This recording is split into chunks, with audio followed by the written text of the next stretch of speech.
বন্ধুগণ, আরজি কর কাণ্ডের প্রতিবাদে হরিয়ানায় পরিযায়ী শ্রমিক সাবির মল্লিককে গণপিটুনিতে হত্যার প্রতিবাদে, পুলিশি হেফাজতে আবু সিদ্দিকের হত্যার প্রতিবাদে আগামী সোমবার বিকাল 4 ঘটিকায় পোলের হাট ডিএসপি অফিস থেকে বিজয়গঞ্জ বাজার লক্ষ্মীকান্তপুর পর্যন্ত ঐতিহাসিক প্রতিবাদ মিছিল।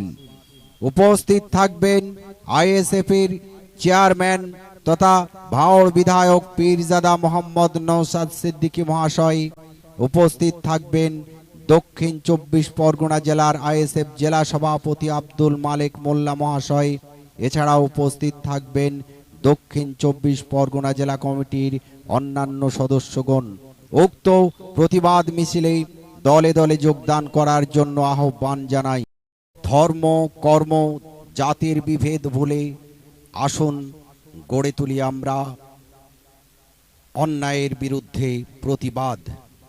আরজি কর কাণ্ডের প্রতিবাদে হরিয়ানায় পরিযায়ী শ্রমিক সাবির মল্লিককে গণপিটুনিতে হত্যার প্রতিবাদে এবং পুলিশ হেফাজতে আবু সিদ্দিকের হত্যার প্রতিবাদে আগামী সোমবার বিকাল 4 ঘটিকায় পোলের হাট ডিএসপি অফিস থেকে বিজয়গঞ্জ বাজার লক্ষ্মীকান্তপুর পর্যন্ত ঐতিহাসিক প্রতিবাদ মিছিল।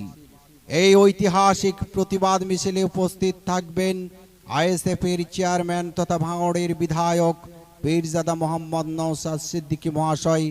উপস্থিত থাকবেন দক্ষিণ 24 পরগনা জেলার আইএসএফ জেলা সভাপতি আব্দুল মালেক মোল্লা মহাশয়। এছাড়াও উপস্থিত থাকবেন দক্ষিণ 24 পরগনা জেলা কমিটির অন্যান্য সদস্যগণ। এই প্রতিবাদ মিছিলে দলে দলে যোগদান করার জন্য আহ্বান জানাই।